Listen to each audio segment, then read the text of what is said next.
Good morning, Logan High School. It's Hocking County Fair time, which means a short week. Also, opening night for the fall outreach production of Next to Normal is nearly upon us. You'll find all that and more on the Chieftain Report for today, Wednesday, September 13th, 2017.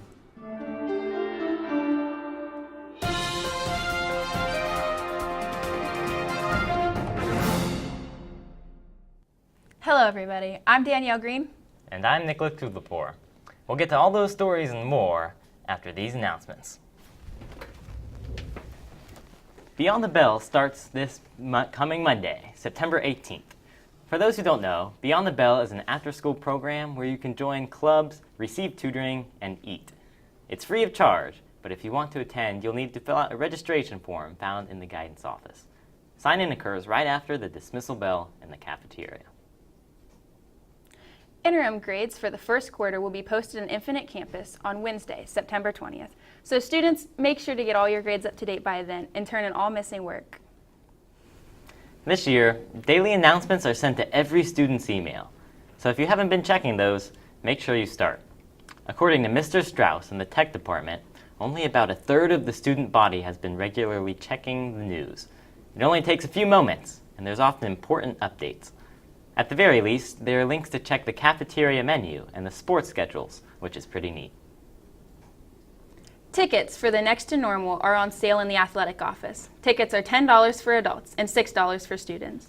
Show dates are Thursday, September 21st at 7:30 p.m., Saturday, September 23rd at 7:30 p.m., and Sunday, September 24th at 2 p.m. These performances will take place in the Logan High School Theater.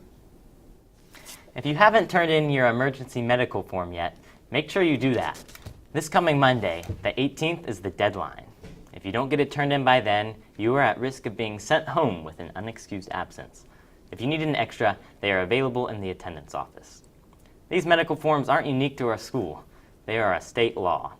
So make sure you get them turned in. In national news, during this past week, Hurricane Irma has been moving through the Caribbean, almost completely wiping out everything in its path. This has been a Category 5 hurricane, which is the worst in our history to have hit the states. Florida has recently been evacuated due to the possible damages. NBC has released this photo of the damage of the island of St. Martin. CNN reports that during a live fire drill on Monday, September 4th, South Korea launched a ballistic missile. This show of military capability may have come after North Korea's test of what it claimed to be a hydrogen bomb. Hundreds of people have been forced to flee the Oregon area due to a fire that was believed to have been started by a group of teenagers. The fire has now merged with another wildfire, creating devastating losses for everyone affected. Here's a photo published by the New York Times. So it's officially Hocking County Fair time. Fried food, cotton candy, animals, art, Ferris wheels. The fair is perhaps the most steadfast Hocking County tradition. Fun fact, do you know when Hocking County hosted its first fair? Believe it or not, in 1853. It was held between Mulberry Street and the Hocking River, with the only food options being popcorn, candy, and lemonade. The fair has changed dramatically since then, but is still the same social hub it was over a century and a half ago. This year, we sent out Wyatt Ellinger to get an inside look at the festivities. We're back, and so here's a late welcome back to all LHS students. And since school's back, the fair's back. So here's an inside look of the 2017 Hocking County Fair.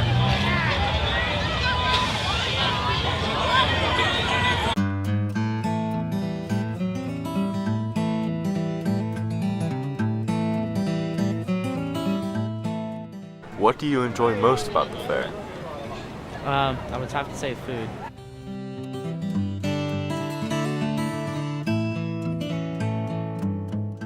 What do you enjoy most about the fair? Coming and seeing all the people.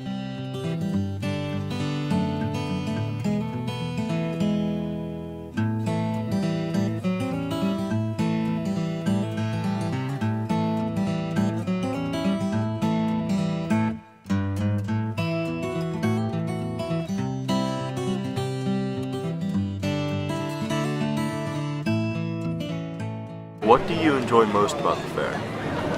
Just coming here, see my old friends, and hang out with my boy Dylan Lewis.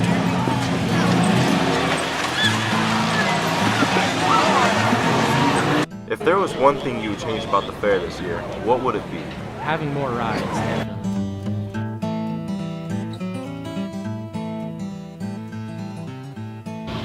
It's been a pretty interesting night at the fair. Wyatt Ellinger, TV2 News. Now here's weather time with Klein.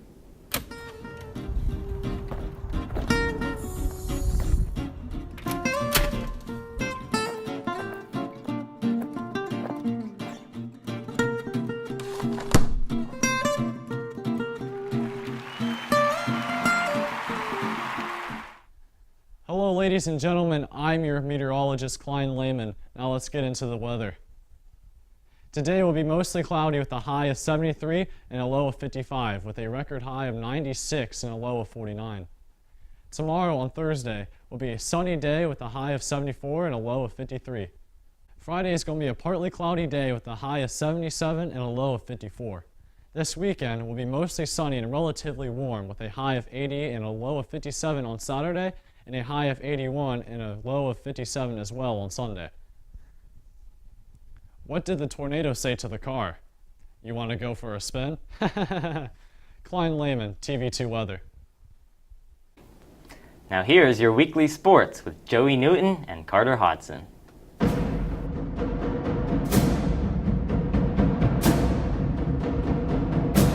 Hello, LHS. I'm Carter Hodson. And I'm Joey Newton. We have a lot of sports to cover this week. Let's get to it. It was a beautiful night for football last Friday, especially compared to the previous week. The outcome was much improved as well. The Chieftains, after a 2-week setback Friday, geared up for the Week 3 matchup against the Megs Marauders in Chieftain Stadium. At home, the first drive of the game started off slow for the offense, but Preston Yates picked it up and ended up the night rushed for 260 yards and also scoring 2 touchdowns. The Chieftains, who got their first win of the season at home, winning 26-22. Here are some of the sights and sounds from the game this Friday.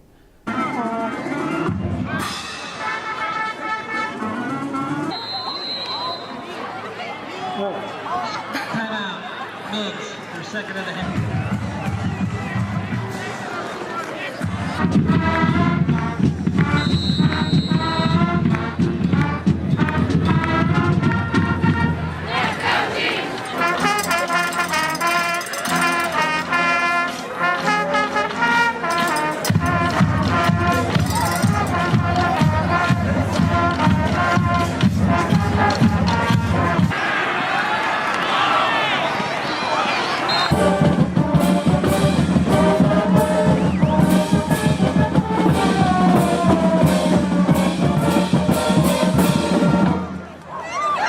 Throwing the ball, and he runs it.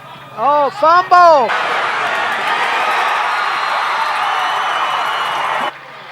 Well, that's better than interception, John. Yes, sir. Take that any day of the week. On Saturday the 9th, the boys' soccer team hosted the Hamilton Township Rangers in a matchup that took place under the lights. Logan took off by scoring first and never looked back. Goals by Josh Price, Nicholas Kubafor,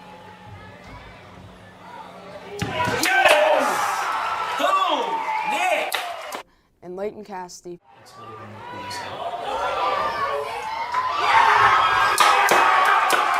Pulled the Chiefs to a 3-0 victory over the Rangers. The boys are a perfect 7-0 for the first half of the season.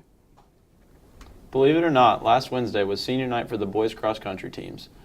The boys placed second out of 3 teams. The top 5 runners for the boys were Josh Franco, Gabe Rosado, Ethan Long, Caleb Herring, and Isaac Bucky.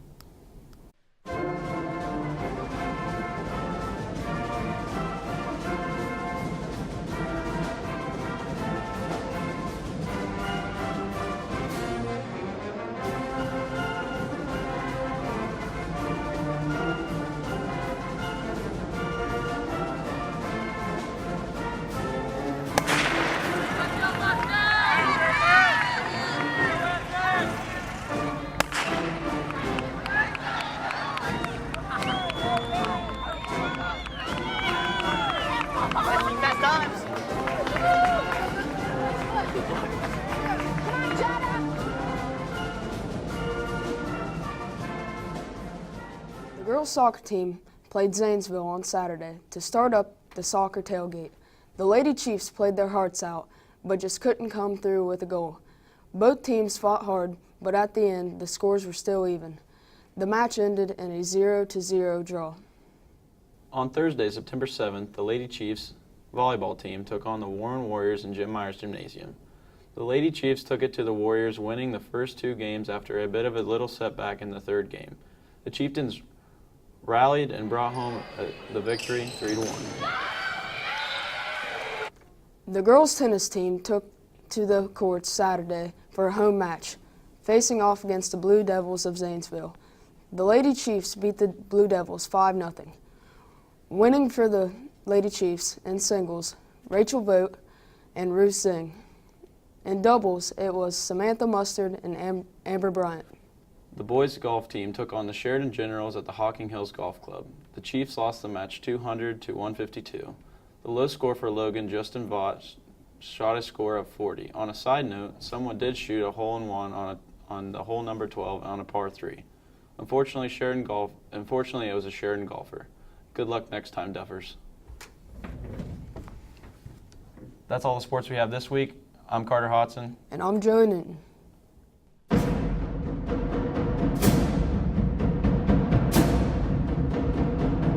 Now here's an inside look at Next to Normal.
Well, that's all we have for the first show of the year. Thanks for tuning in. We'll see you all next week for our next show. I'm Danielle Green. And I'm Nicholas Kudlapur from TV2, The Deuce.